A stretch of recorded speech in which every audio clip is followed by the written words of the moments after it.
السلام علیکم ورحمۃ اللہ وبرکاتہ۔ الحمدللہ رب العالمین والصلاة والسلام علی رسولہ الکریم وعلی آلہ واصحابہ اجمعین، اما بعد فاعوذ باللہ من الشیطان الرجیم، بسم اللہ الرحمن الرحیم۔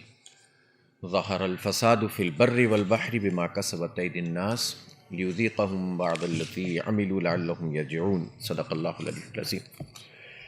خشکی اور تری میں فساد برپا ہو گیا ہے لوگوں کے اپنے ہاتھوں کی کمائی سے، تاکہ مزہ چکھائے ان کو ان کے بعض اعمال کا کہ شاید وہ پلٹ آئیں، باز آ جائیں۔ محترم امیر ضلع جناب فاروق نعمت اللہ صاحب، محترم حسین احمد مدنی صاحب قیم ضلع، محترم عرفان شاہ بھائی ناظم علاقہ، عارف بھائی کے صاحبزادے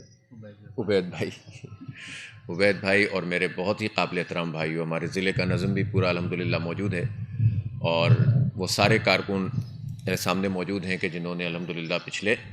مہینے بھر سے میں بہت ہی اچھے طریقے سے، منظم طریقے سے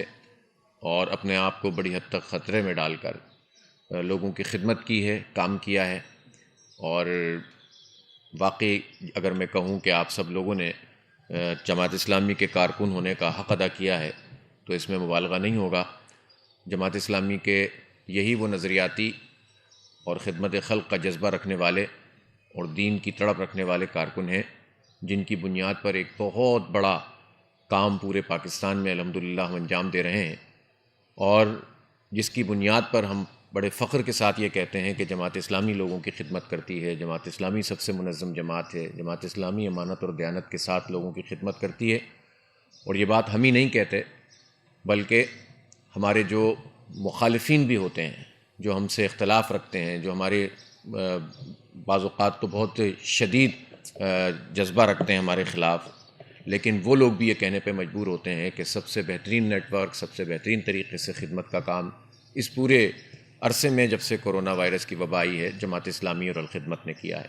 تو اللہ تعالیٰ آپ کو جزا دے سکتا ہے، کسی کے پاس کوئی بدلہ نہیں ہے دنیا میں اس خدمت کا کہ جو آپ لوگ انجام دیتے ہیں۔ میں نے آپ کے سامنے سورہ روم کی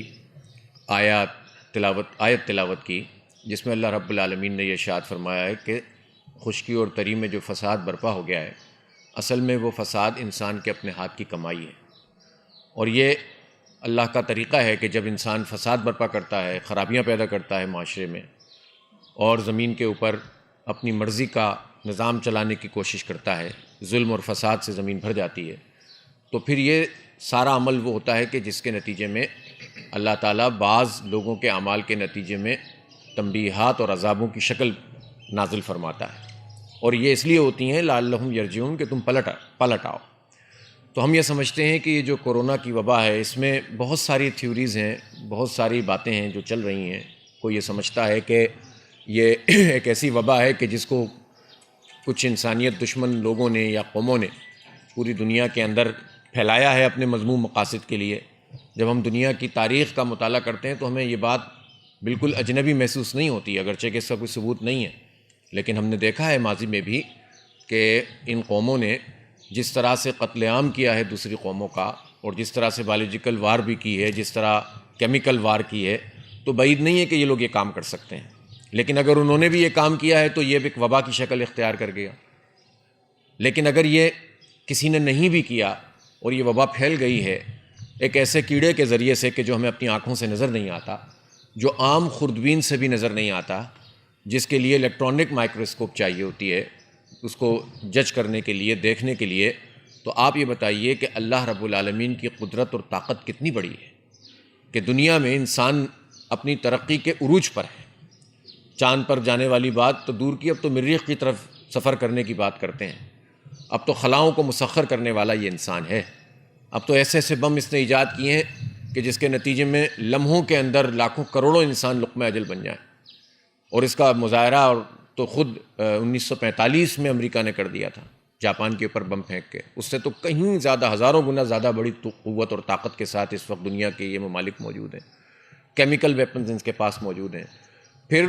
پازیٹیو ترقی بھی کم نہیں ہوئی ہے، میڈیکل سائنس کے اندر بھی بے تحاشا ترقی ہوئی ہے، سرجری جو ہے وہ ایک بہت بڑے پیمانے پر آگے بڑھ چکی ہے، ڈائگنوسٹک جو چیزیں ہیں کہ جس میں ڈائگنوسس کیا جاتا ہے، تشخیص کی جاتی ہے مرض کی، اس کے لیے بے شمار چیزیں دستیاب ہیں، لیکن ایک ایسی چیز آ گئی ہے جس نے اس ساری طاقت، ساری قوت، سارے علم اور ساری ٹیکنالوجی کو ایک طرف کر دیا ہے، اور اس ایک کیڑے نے ملٹیپلائی ہو کر پوری انسانیت کو ایک لیول کے اوپر آ کر کھڑا کر دیا ہے۔ اس کے نتیجے میں بہت سارے لوگوں کا غرور اور تکبر خاک میں مل گیا ہے۔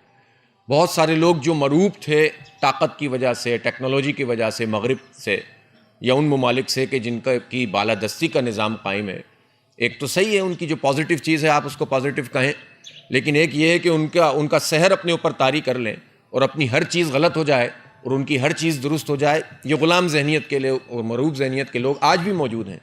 آج بھی وہ ان کی شکست کو تسلیم کرتے نہیں ہیں، کر لیں تو زبان سے کہتے نہیں ہیں، لیکن اللہ رب العالمین نے یہ بات دکھا دی کہ جب یہ قوتیں اپنی اس ٹیکنالوجی اور اپنی اس ترقی کو انسانیت دشمنی کے لیے استعمال کرنے لگیں اور زمین کو فساد سے بھر دیں، تو نظر نہ آنے والے کیڑے سے ان کو اس مقام پر لا کر کھڑا کر دیا کہ اب سب پریشان ہو گئے۔ اور ان میں سے بہت سارے لوگ ایسے ہیں کہ جو اب کہتے ہیں کہ خدا کو پکارو، جو خدا کا انکار کرنے والے وہ خدا کی طرف جو ہے وہ رجوع کرنے کی طرف چلے گئے۔ لیکن ظاہر سی بات ہے کہ جب فساد اس قدر پھیل جاتا ہے اور شیطانی گرفت اتنی بڑھ جاتی ہے تو یہ شیطانی قوتیں بھی پھر انہی حالات کے اندر اپنا کام بھی کر رہی ہوتی ہیں۔ تو اس لیے ان لوگوں کے لیے تو یہ ایک عذاب ہے کہ جنہوں نے اپنی خدائی کا دعویٰ کیا، یہ وہ انسان جو گھمنڈ میں مبتلا ہو جاتا ہے، اپنی ذات کے سحر میں مبتلا ہو جاتا ہے، وہ قوم جو کہتی ہے کہ بس اب ہمارا ہی نظام چلے گا، اب اینڈ آف ہسٹری، کہ اب تاریخ ختم ہو گئی، جتنے مقابلے ہونے تھے ہو چکے، اب جو ویسٹ ہے بس اسی کو رول کرنا ہے، اور ویسٹ میں بھی امریکہ کو ہی کرنا ہے، اب قیامت تک جب تک دنیا ہے، جب تک ہماری بالادستی ہے۔ لیکن ہوا یہ ہے کہ اب ہمارے لیاری اور اورنگی ٹاؤن اور نئی کراچی اور لانڈی کورنگی، یا اب آپ ادھر آ جائیں فیڈرل بی ایریا یا نارتھ ناظم آباد یا گلشن، یہ ساری آبادیاں، اور آپ چلے جائیں گاؤں دیہاتوں کے اندر، ٹھٹا کے اور اندرون سندھ کے دیہاتوں میں، ان سب کی پوزیشن، اور امریکہ کی سب سے بڑی طاقت کا سرچشمہ ریاست نیو یارک اور اس کا بھی سٹی نیو یارک، جو پوری دنیا کے اس وقت ٹریڈ کو چلانے والی جگہ ہے، اس کی پوزیشن ایک جیسی نہیں ہے، بلکہ ہماری پوزیشن بہتر ہے، ان کی پوزیشن بدتر ہے۔ یہ اللہ رب العالمین ہے جو دکھاتا ہے اپنی قدرت کا کرشمہ اور طاقت اپنی ظاہر کرتا ہے نظر نہ آنے والے لشکروں سے۔ کبھی وہ زلزلوں سے اور سیلاب سے لوگوں کو بیدار کرتا ہے، طوفانوں سے، اور کبھی جو ہے وہ اس طرح سے اپنی قدرت اور طاقت کو جو ہے دنیا کے سامنے پیش کرتا ہے۔ اس وقت تو پوزیشن یہ ہو گئی ہے، لیکن اس میں بہت اہم سوال ہے خود اہل ایمان لوگوں کے لیے، کہ اہل ایمان کے لیے یہ چیز ایک آزمائش کی صورت میں سامنے آئی ہے۔ اس آزمائش میں اگر وہ پورے اترتے ہیں، اللہ کی اس تنبیہ کے نتیجے میں وہ اپنی اصلاح کر لیتے ہیں، وہ اپنے انفرادی اور اجتماعی تو گناہوں سے رجوع کر لیتے ہیں، اپنے فیصلے درست کر لیتے ہیں، اپنے پورے معاشرے کو اللہ کے حکم کے مطابق چلانا شروع کرتے ہیں، اللہ سے اگر بغاوت پر مشتمل معیشت کا نظام، سود کا نظام موجود ہو اس سے رجوع کرتے ہیں، اگر ظلم اور فساد موجود ہو تو اس سے رجوع کرتے ہیں، پھر تو جو ہے وہ اللہ کی رحمتیں نازل ہوں گی اور دنیا کی امامت اہل ایمان کو ملے گی۔ لیکن اگر ویسا کا ویسا ہی سلسلہ موجود رہے، وقتی طور پر ایک کیفیت آئے اور پھر دوبارہ سے چلی جائے، تو پھر یہ تنبیہ ہمارے لیے ایک عذاب کی صورت بھی اختیار کر سکتی ہے اور ہم مزید قعر مذلت میں گر سکتے ہیں، مزید نیچے گہرائیوں کے اندر جا سکتے ہیں۔ کاش کہ اس وقت مسلمانوں کی کوئی ایک ایسی اسٹیٹ موجود ہوتی جسے ہم ایک ایسی اسٹیٹ کہتے ہیں جہاں اسلام کی عملداری ہوتی، جہاں پر اسلام ایک نظام کی صورت میں ہوتا، جہاں وہ بین الاقوامی قوتوں کے ساتھ عزت اور وقار کے ساتھ معاملات کو کرتا۔ وہ ریاست ہوتی کہ جو تمام اہل ایمان کے لیے ایک اس طرح سے کردار ادا کرتی کہ جس کی طرف پھر تمام کے تمام لوگ دیکھنے لگتے۔ تو شاید اس موقع کے اوپر اس کرونا وائرس کی وبا میں ایک ایمرجنگ قوت کے طور پر ہم سامنے آتے، ایک ابھرتی ہوئی قوت کے طور پر، اور اسلام کا اور اس کے نظام کا ایک احیا ہو جاتا۔ لیکن بدقسمتی سے اس وقت دنیا کے کسی ملک کے اندر بھی اسلام کا وہ بنیادی نظام موجود نہیں ہے کہ جس میں نہ صرف یہ کہ عدل اور انصاف ہو، بلکہ اس پوری فساد سے اور اس گندی معیشت سے جس میں کلی طور پر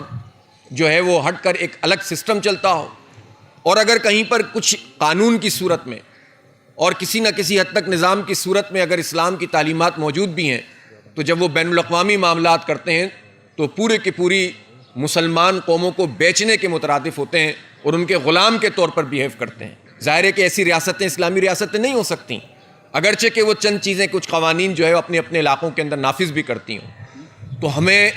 وہ نظام چاہیے۔ جب تک وہ موجود نہیں ہوگا اس وقت تک پوری انسانیت کی بھلائی نہیں ہوگی،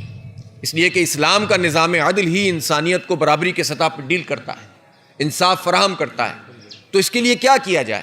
صرف واعظ اور نصیحت سے تو مسئلہ حل نہیں ہوتا ہے، اس کے لیے جو دین کی اقامت اور اسلامی اسٹیٹ بنانے کے لیے جو جد و جہد ہے اس کو تیز تر کرنے کی ضرورت ہے، لوگوں کو متوجہ کرنے کی ضرورت ہے، اسلام کی تمام تعلیمات لوگوں کے سامنے پیش کرنے کی ضرورت ہے، توبہ اور استغفار کی ضرورت ہے، اسلامی نظام ریاست کا ایک خاکہ لوگوں کے سامنے پیش کرنے کی ضرورت ہے، اور ان تمام عوامل کے اوپر مؤثر تنقید کی ضرورت ہے جس کے نتیجے میں انسانیت تباہی کے دہانے پہ چلی گئی۔ یہ کام کون کر سکتا ہے؟ یہ اسلامی تحریک کر سکتی ہے، اس کے کارکن کر سکتے ہیں، اور وہ لوگوں کے دلوں میں اپنا گھر کر کے یہ کام کر سکتے ہیں، اپنی علمی فوقیت کی بنیاد پر یہ کام کر سکتے ہیں، اپنے مطالعے اور قرآن سے تعلق کے نتیجے میں اس کام کو کر سکتے ہیں۔ سید ابو الاعلیٰ مودودی رحمۃ اللہ علیہ نے جو لٹریچر لکھا ہے اور قرآن و سنت سے استنباط کر کے جو نقشہ پوری دنیا کے سامنے پیش کیا ہے کہ اس قرآن ہی کو امامت کرنی ہے اور اسلام ہی غالب اور بالادست دین ہے، اس بات کو خود بھی ہضم کرنا، اس پر یقین پیدا کرنا اور یہ یقین لوگوں کے اندر منتقل کرنا تاکہ وہ قوت پیدا ہو سکے۔ اس لیے ایک بہت بڑے ہدف کے مطابق ہم کام کر رہے ہیں اور الحمدللہ ہمارے کارکن اس میں پیش ہیں۔ لیکن جب کوئی وبا ہو، کوئی مشکل ہو،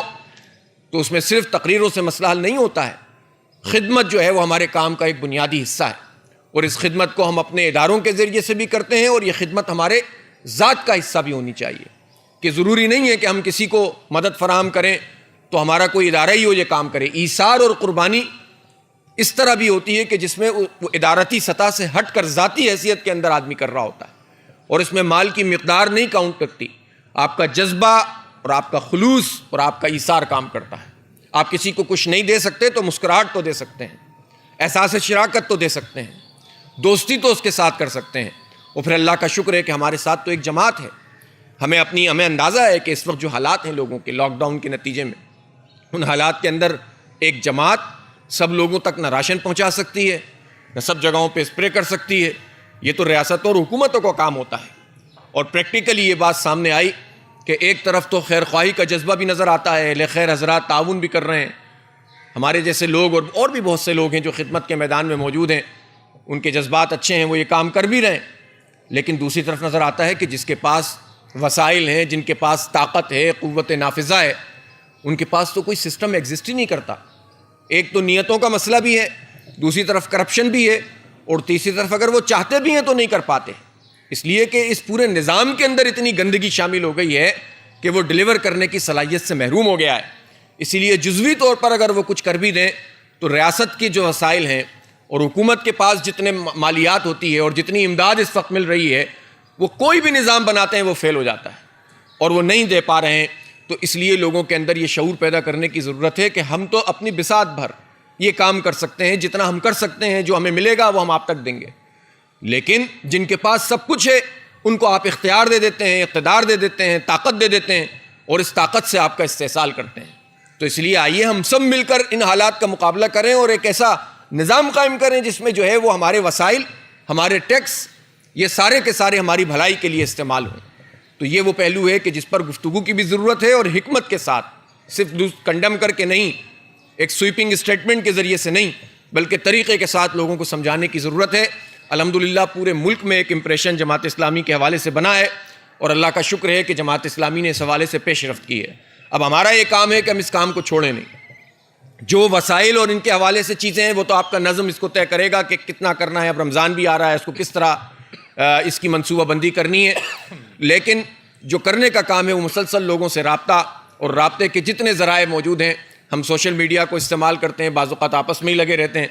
ان سب چیزوں کو چھوڑتے ہوئے اس کے پازیٹیو استعمال کی طرف جائیں۔ آن لائن درس وغیرہ تدریس ہوتا ہے، اچھی چیزیں، اچھا میسج جو ہمارے چل رہے ہوتے ہیں ہماری جماعت کی طرف سے ان تک لوگوں تک پہنچائیں، اور خود اپنے رابطوں کے ذریعے سے بھی قرآن کی اس تعلیم کو بھی پھیلائیں اور اس پوری بات کو بھی فروغ دینے کی کوشش کریں۔ رمضان کا مہینہ توبہ کا اور استغفار کا مہینہ ہے، اس کی ابھی سے منصوبہ بندی ذاتی سطح پہ بھی کی جائے،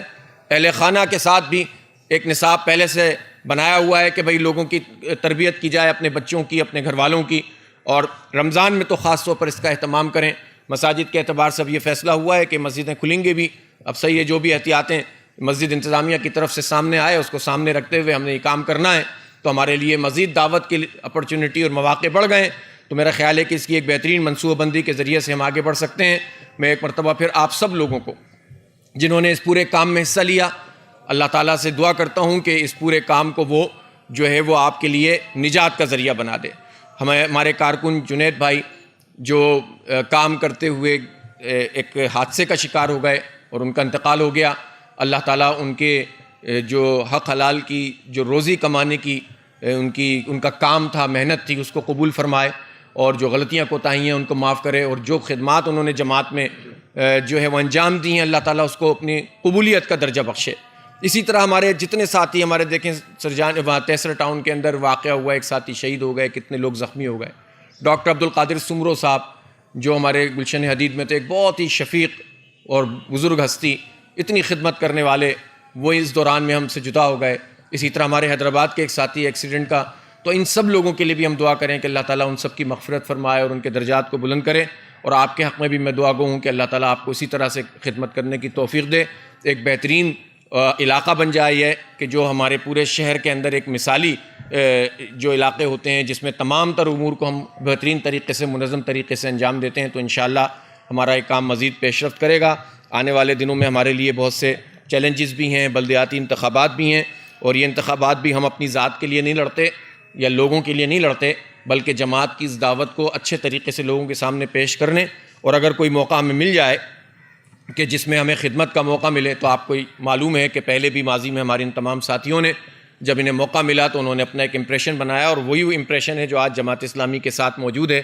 تو اس لیے بھی ہم ان انتخابات میں حصہ لیتے ہیں، اور انشاءاللہ اللہ نے چاہا تو اس مرتبہ ہم بہترین نتائج حاصل کرنے کی کوشش کریں گے۔ ٹھیک ہے نا؟ بس آپ سے یہی کہوں گا، آپ نے آج احتیاط کا بڑا زبردست کام کیا ہوا ہے، تو یہ آج کے لیے یا کرتے ہیں آپ اس طرح اسی طرح کرتے ہیں؟ چلیں ماشاءاللہ، تو یہ اچھی بات ہے۔ لوگ اکثر توجہ دلاتے ہیں کہ آپ لوگ اپنے کام تو کر رہے ہیں لیکن خود احتیاط نہیں کرتے، بعض جگہ ہو پاتی ہے، بعض جگہ نہیں ہو پاتی، لیکن آپ لوگ اچھے طریقے سے کر رہے ہیں۔ ایک بات آخری ہے کہ اس وبا کا خوف طاری نہ کریں، بس احتیاط پوری کریں، لیکن ذہن دل و دماغ پر نہیں بٹھائیں۔ اس پہ بٹھا لیا تو گئے کام سے۔ دنیا میں جن جن لوگوں نے اس وبا کو اپنے دل و دماغ پر طاری کر لیا ہے ٹی وی کے سامنے بیٹھ کر اور سوشل میڈیا کے ذریعے، ان کی قوت مدافعت بھی ختم ہو گئی ہے، اور اگر ان پہ کرونا نے حملہ کر دیا تو وہ گئے۔ تو جو بے خوف ہو کر احتیاط کرتا ہے اور اپنے حصے کا کام کرتا ہے تو وہ انشاءاللہ حملہ بھی ہوگا تو اس سے بچ جائے گا، کیونکہ یہ قوت مدافعت جس میں زیادہ ہوتی ہے اس پہ اتنا اثر نہیں کرتا۔ تو اللہ پر بھروسہ بھی کریں گے، احتیاط بھی کریں گے۔ جزاک اللہ۔